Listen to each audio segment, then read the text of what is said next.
আসসালামু আলাইকুম। এই যে আমার দেশি মুরগিগুলোর বাচ্চাগুলো, আজকে এদের 21 দিন হলো। আজকে রাত্রে এদের BCRD ভ্যাকসিন দেব এবং এই দুইগুলার প্রত্যেকটার ওজন মোটামুটি আপনার 100 গ্রাম 120 গ্রাম এরকম, 120 থেকে 130 গ্রামের মতো ওজন আছে এবং বাচ্চাগুলো মাশাআল্লাহ খুব সুন্দর আছে এখন পর্যন্ত। আজকে আমি এদের লিটারগুলো পরিষ্কার করে দিচ্ছি। এই যে দেখেন, এগুলো আমি এটাতে আমার গ্রামের ভাষায় বলে রাঙ্গি চালনি, এটা দিয়ে এগুলো সব পরিষ্কার করলাম এবং এটার সঙ্গে কী কী মিক্স করি ভাবলাম যে একটা ভিডিও করে দিই, যেহেতু একটা পর্ব আকারে করছি সেই কারণে ভিডিওটা করা। তো এটাও একটা অনেক গুরুত্বপূর্ণ একটা বিষয়, কারণ লিটারে অ্যামোনিয়া হয়ে গেলে মাছ বলছি মুরগি যতই ভালো ট্রিটমেন্ট দেন না কেন অটোমেটিক অসুস্থ হয়ে যাবে, কারণ এরা সর্বক্ষণিক এটার উপরেই থাকে। এখানে যখন অ্যামোনিয়া গ্যাসের পরিমাণটা বাইরে যাবে বিভিন্ন ধরনের অসুখের সৃষ্টি হবে। সেক্ষেত্রে এই লিটারটা পরিবর্তন করারও কিছু নির্দিষ্ট নিয়মকানুন থাকে। হ্যাঁ, অনেকে আমরা এগুলো ফেলাই দিয়ে নতুন লিটার দিই, যা একটা ভুল সিদ্ধান্ত। অনেকে এটার উপর স্প্রে করে দিই, স্যাঁতস্যাঁতে হয়ে যায়, সেটাও একটা ভুল সিদ্ধান্ত।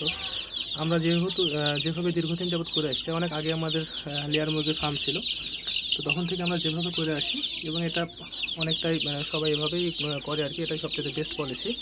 তো আপনাদের দেখাবো এখন সেটা কীভাবে করি। বাচ্চাগুলো দেখেন আমার এখন পর্যন্ত কত সুন্দর, চঞ্চল, অ্যাক্টিভ, ফুল ফ্রেশ, এখন পর্যন্ত কোনো অসুখ বা রোগ বালাই আলহামদুলিল্লাহ কিছুই নেই। তো ধৈর্য ধরে থাকুন, ইনশাল্লাহ ভিডিওটা আপনাদের ভালো লাগবে।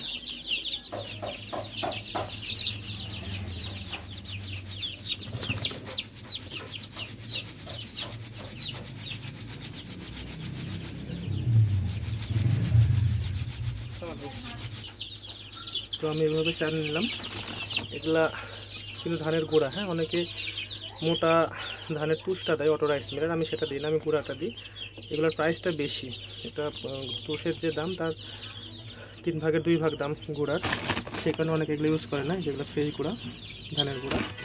আর এগুলো অবশিষ্ট ব্যাট হলো, তো এই যে এগুলো হচ্ছে মুরগির পায়খানা অবশিষ্ট। দেখেন এগুলো কত ঝরঝরা। হ্যাঁ, এখানে কত পানি নেই, স্যাঁতস্যাঁতে নেই, এই যে এগুলোও ঝরঝরা। আসলে এই ব্রুডিং করার ক্ষেত্রে বা মুরগি নার্সিং করার ক্ষেত্রে লিটার ব্যবস্থাপনাটাই মেন। হ্যাঁ, এটার পরে যেহেতু আমি যেটা বললাম সার্বক্ষণিক মুরগি থাকে, সেক্ষেত্রে যদি এটা ঠিক না থাকে, লিটার যদি ঠিক না থাকে, মুরগি আপনার অসুস্থ হবেই। দেখেন এগুলো কত সুন্দর ঝরঝরা।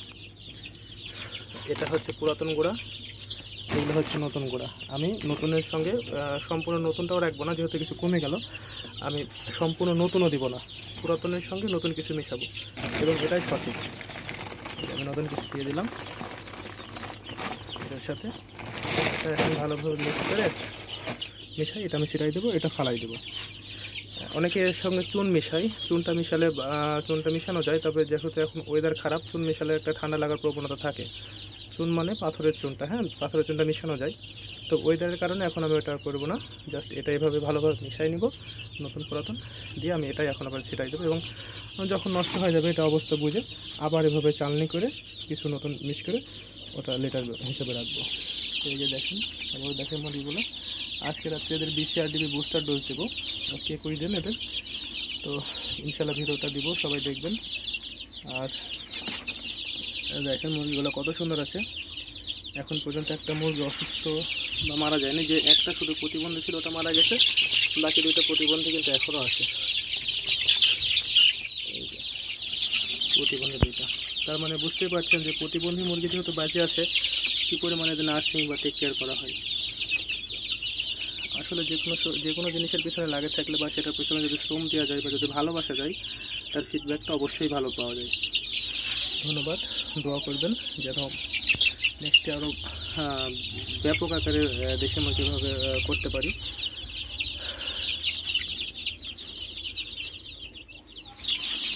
তো লিটার সম্বন্ধে যদি আপনাদের আরও কিছু জানার থাকে ইনশাআল্লাহ কমেন্টস করবেন, আমি যতটুকু জানি আপনাদের মাঝে শেয়ার করার চেষ্টা করব। ধন্যবাদ, আসসালামু আলাইকুম।